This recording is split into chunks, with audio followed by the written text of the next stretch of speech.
Our speaker today is Linda Betsinger McCann.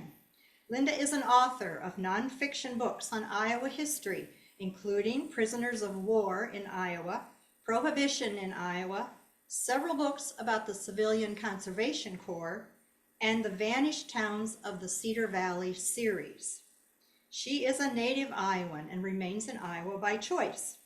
In doing her genealogy, she discovered that she was descended from the founder of her hometown of Shell Rock, Iowa.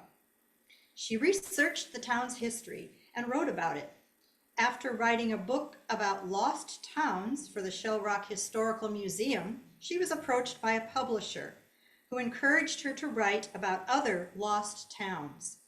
Linda has 14 published books and has written over 41 books overall. She is motivated to write and share Iowa history with younger generations. Join me in welcoming Linda McCann.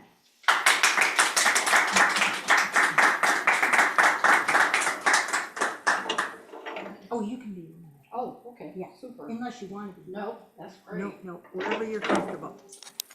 I'll try to stay in one place. It's okay, it's a wide screen. So, well, good to see you all. So, like she said, genealogy is truly what got me started. And what I found was 8 towns around where I live, Shell Rock, that I couldn't figure out why were they named and where were they and what was important. And that's really what got me started on the Lost Town series. Because again, every county has these, There's a website called Ghost Towns of Iowa. If you haven't ever went there, it's kind of interesting.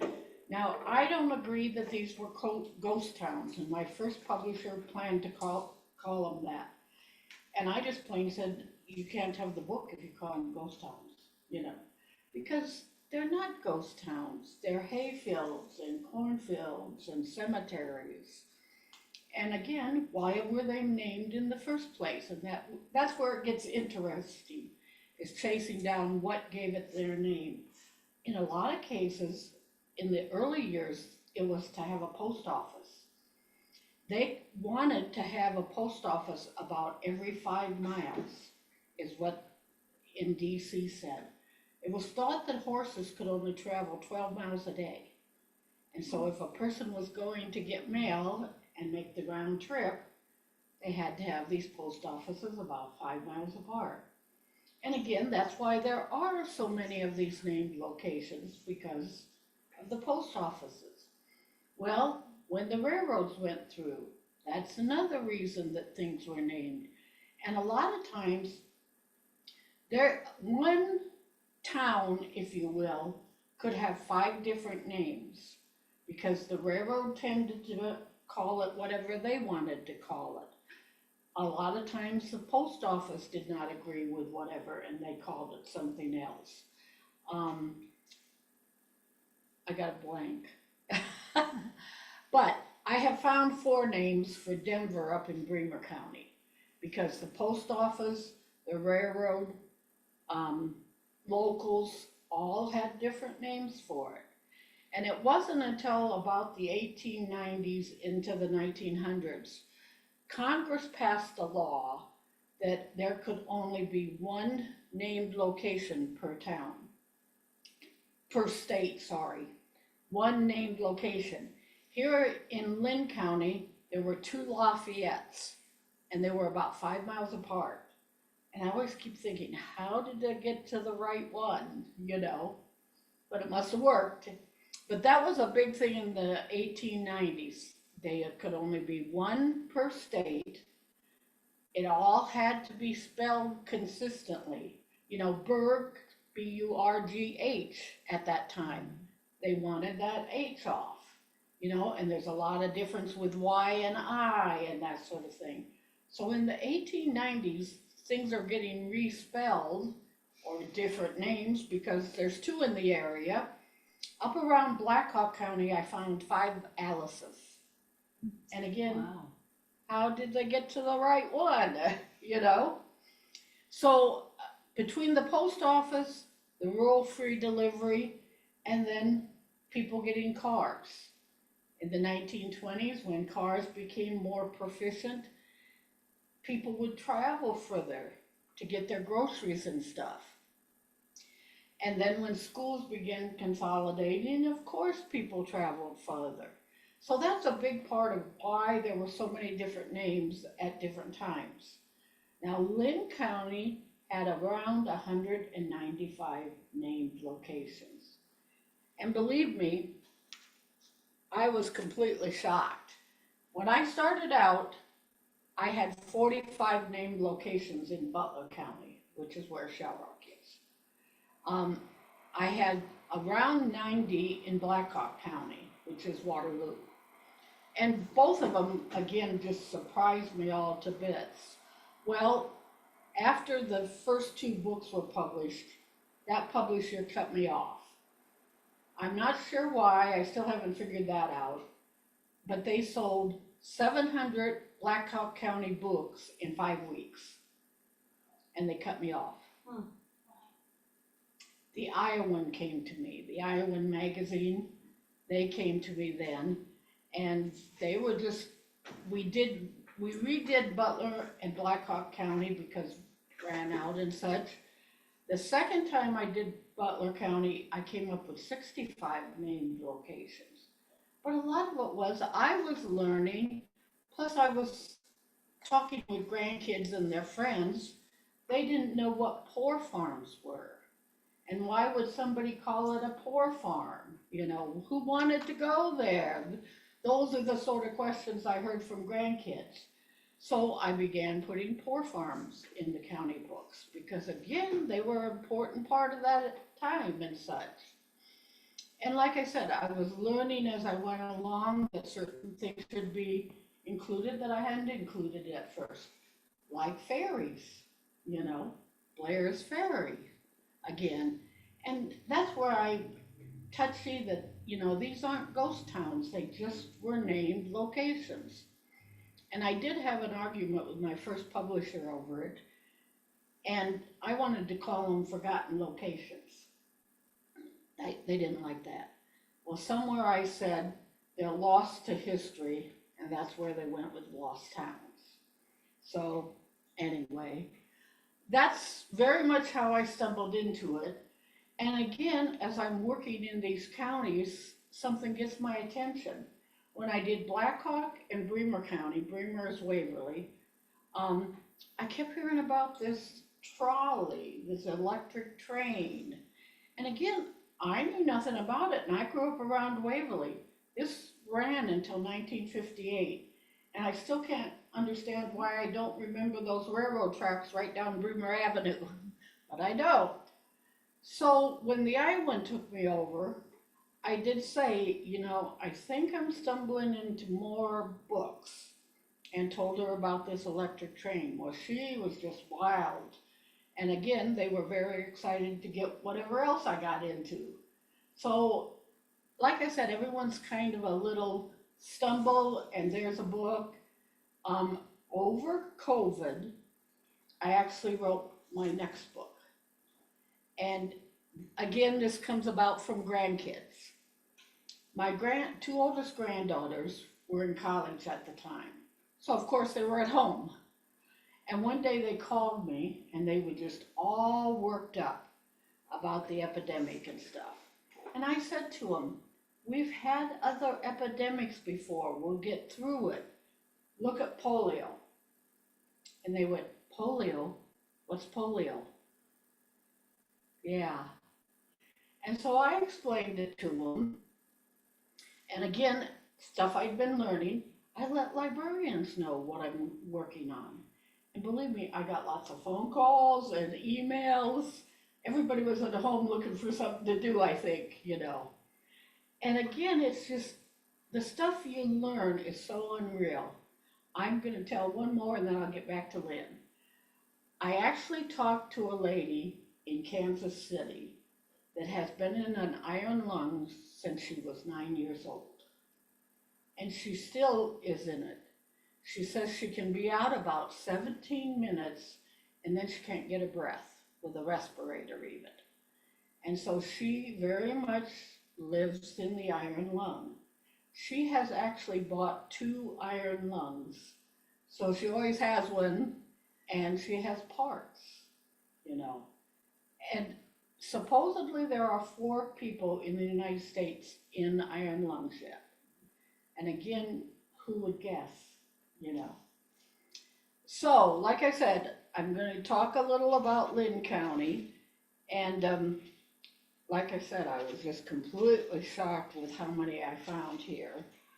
I'm just going to read a little bit about the Cedar Rapids area, and then we'll kind of talk about others as we go along. Now, Cedar Rapids original name was Columbus or Rapid City. Areas in close proximity are Blair's Ferry Landing, Brock's Landing, Coldstream, Covington, Dairydale, East Rapids, Epley, Fairview, Gem Island, or Mays Island, evidently the same. Kenwood, Kenwood Park, Kingston, Kingston City, Konigsmark, Lynn Junction, McLeod's Run, Mayfield, Mound Farm, Otis, Summit, Union or Putledge, Turner's, Usher's Mill, Bend Landing, West Rapids, and Yellow Banks Landings. Do you see how many had stuff to do with the river? Mhm. That was so important to these early settlers, you know. And then as time went along, 4 different railroads came through this area. And again, they had their own stations and this sort of thing. So, you know, in the big cities like Cedar Rapids and Waterloo, I can see why they got more names and all of this sort of stuff. Because again, people are changing names and as something happens, somebody moves, somebody comes in, they give it a different name, that sort of thing. I'm going to pause and see if any of you here want a specific name that I might talk to you about. And again, it's going to be me reading because I don't know much of this. I'll go on and you guys think on it. So, one of the things that interested me, and again, this is thanks to the 1890s, Center Point was once spelled all one word, and then it was, with the spelling, it was Centre, Oh. you know, and there again in the 1890s when they made everything be consistent, that's what happened there.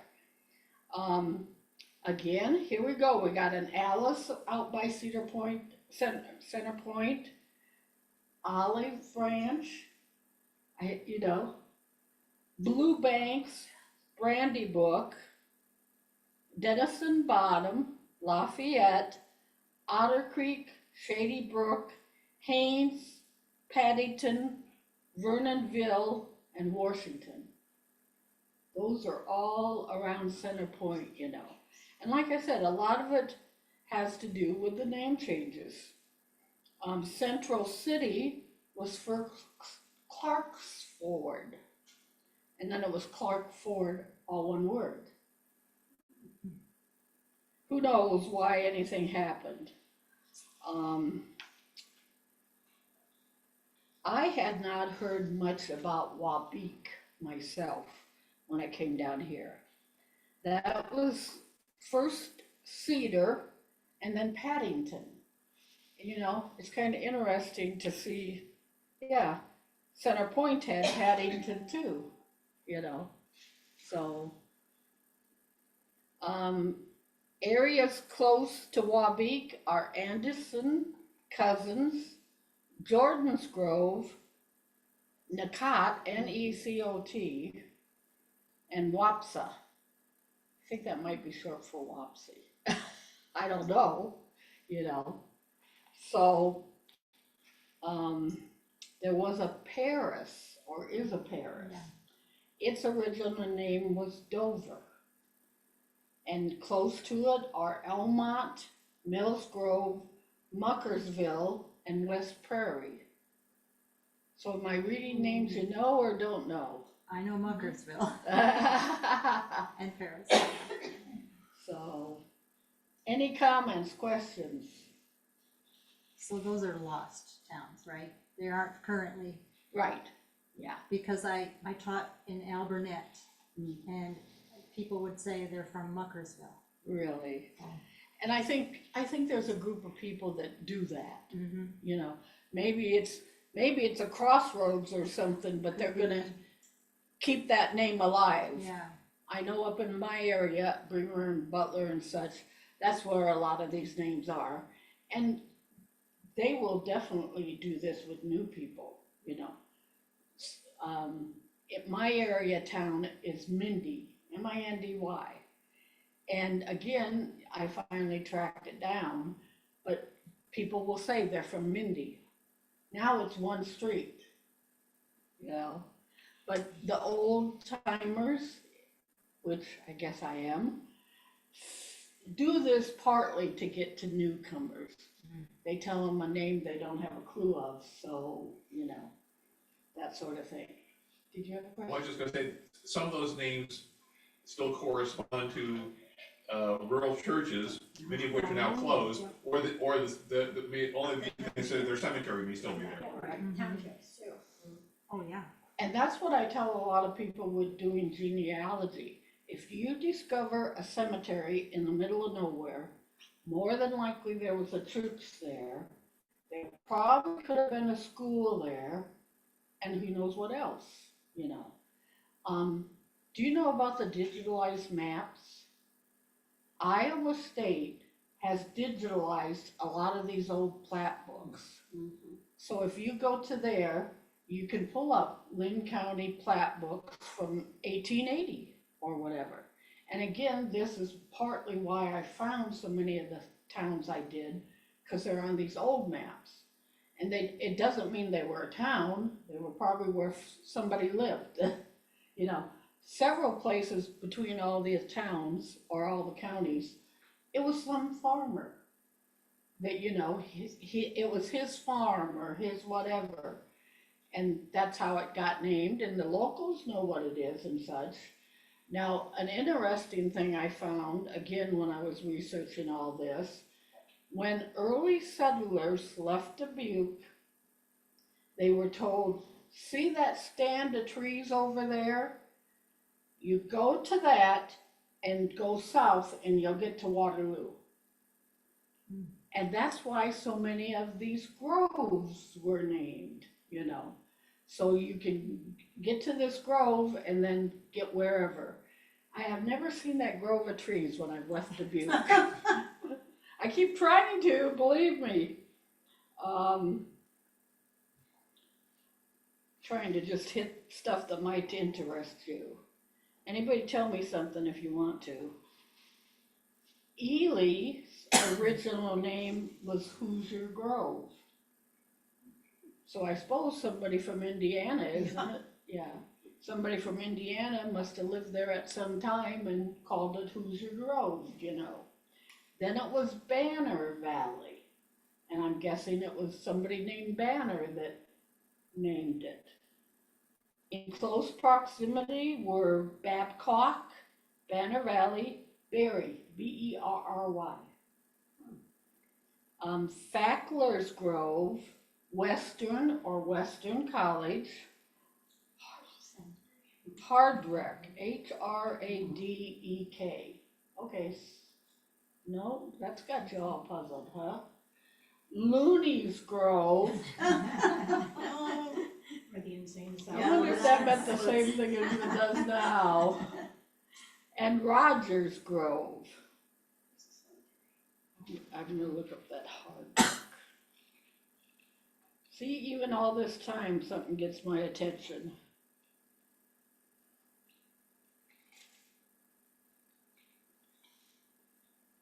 Of course, it's gonna be the last place I look. Wow.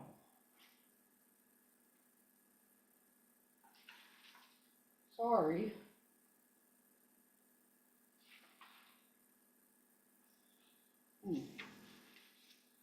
I don't have anything for that one. I wonder if that, oh, here it is, sorry. This was named by Anton Sulek, S-U-L-E-K, who settled in Hoosiers Grove in 1854. The name means little castle and described the elevated spot he owned. This was in College and Putnam townships, and many from the Czech area settled in this area. They clung to their mother tongue and took steps to preserve their heritage. Czech women had draky, D-R-A-C-K-Y, parties. This was for feather stripping. They dried the feathers and used Yeah. They dried the feathers and used them to stuff beds and pillows. Okay. The parties were famous for the kolaches. Some things never change. There's a place down by Des Moines that is advertising their kolaches. I haven't got there yet, but I will. The state of Iowa had a state immigration commission from 1860 to 1862. And Iowa had spent $29,000 in the 1850s to encourage immigration to Iowa. That 29,000 is like 730,000 now. Yeah, really. The railroad needed the foreign residents to work on building new routes.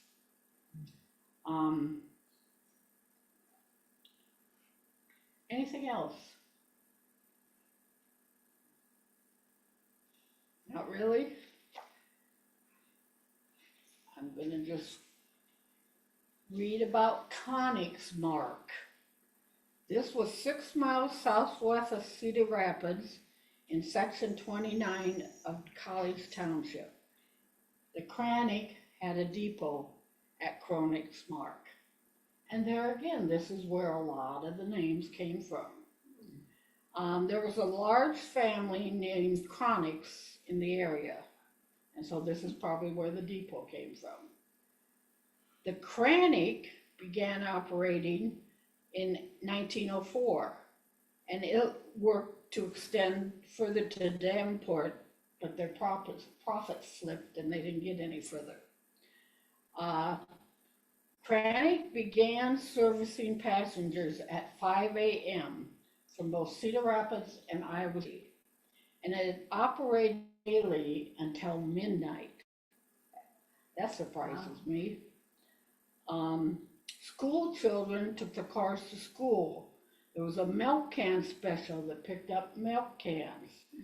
On the average, it hauled 300 gallons of milk daily. Wow.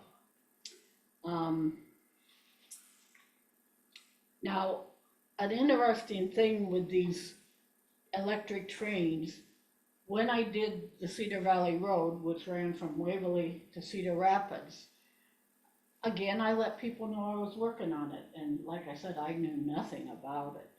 Well, I got a phone call from a lady in Mason City, and she had polio as a kid, about 7 years old. She had to travel to Iowa City for physical therapy.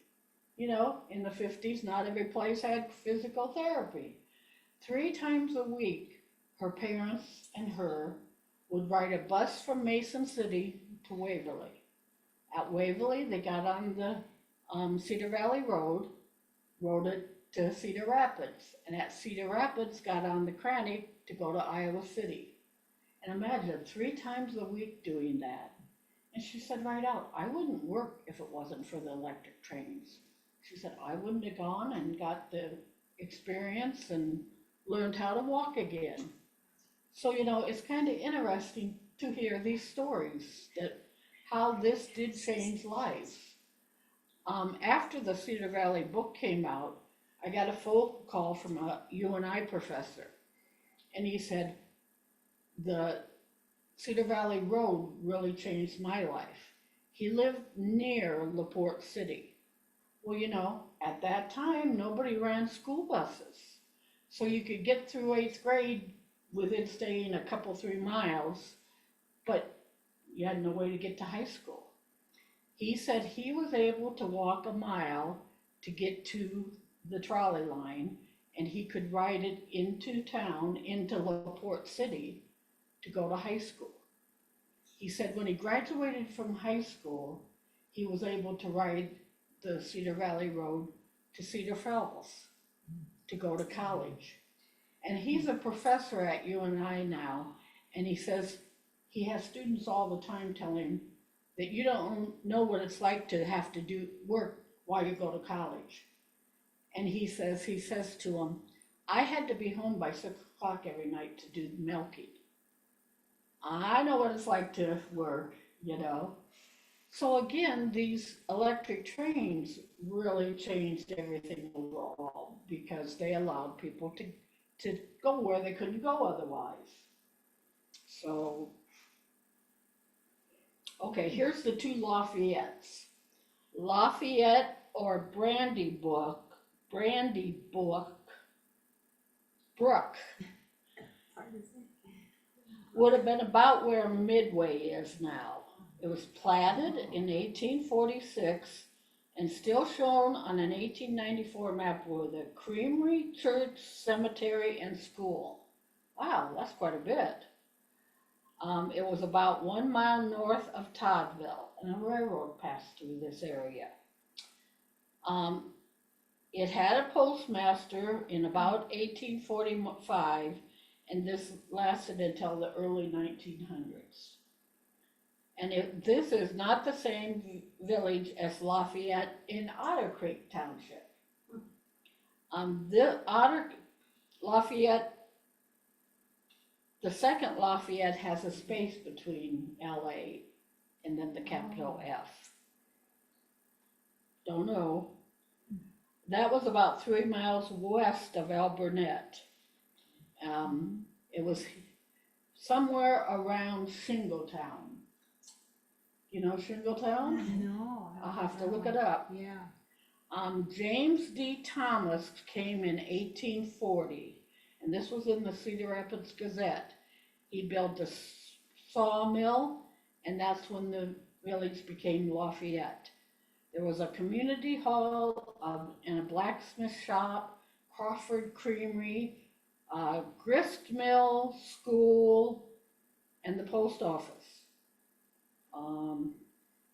The leading industry was Twin Brothers Creamery.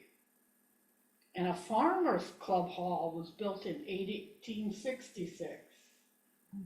So that one was really going. Again, the inner urban went through, and again, that really let the people go out and get there. The store operated till 1963, which kind of surprised me.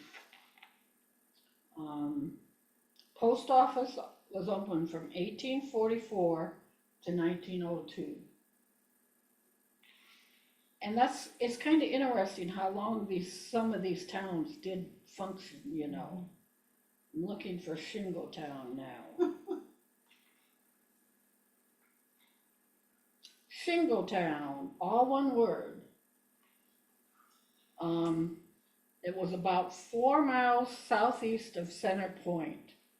It was named for the clapboard siding, which was produced at the local grist mill and sawmill. William Chamberlain was the first settler in the area, and a store began in 1844. The name was changed to Lafayette in 1859. The post office moved among the settlers for a long time. William Hunt was the first postmaster, and it functioned till about 1911. And you know, again, being able to talk to people, this is in Blackhawk County, and I just happened to have a picture with me when I was talking, and it shows I'm not gonna be able to say the name of the town. Anyway, one of the people there went, "That's where I grew up." And she said, "I didn't know it had a post office, you know." And then the next time I went back, she was there and she said, "I did some checking and others knew about the post office, but the man that was the postmaster in the records," and again, you can pull up postmasters on the internet and it's there. Almost all are listed with men as the postmaster. And this lady said to me, the women did all the work. They, you know, and she said it began so the women would go to get the mail and then they could spend some time together and stuff. She said, my grandfather moved them because my grandmother was spending too much time on the post office. Oh, that's good. So, anything else? I'm curious, other than anecdotal and factual information that people provided to you, what were the other resources that you found most valuable as you were researching? Well, first thing I found, I think, is this postmasters. And with that, there's a place that you can see what they earned that year. Wow. Because in these early years, the government did not pay them. The person receiving the mail had to pay for their mail. You know, so you could send all these letters for nothing, and when it got to wherever it was going, and yeah, it was 2, 3, 4 cents at that time, but again, that was the postmaster's earnings. And with this list of postmasters and what they earned, there are ones that did not break even. That would explain why a lot of the old papers list the unclaimed Unclaimed. letters, Yeah, because yeah. that was their income. Right, and like you say, yes, these old newspapers will say, these letters arrived at the post office last week, come and get them, you know. And somebody told me about remembering their grandfather had went to get mail one time, and he would say, I'll take that one, I won't take that one. Oh. And he paid for this pile, and he would not pay for these. Relative he didn't like. Yeah, I wanted to know what ones he didn't pay for, you know? Are they relatives or somebody else? Relatives he doesn't like. But yeah, they definitely could Wow. choose what ones they paid for and took, you know? So, Let's see if anybody has questions on Zoom, unmute and fire away.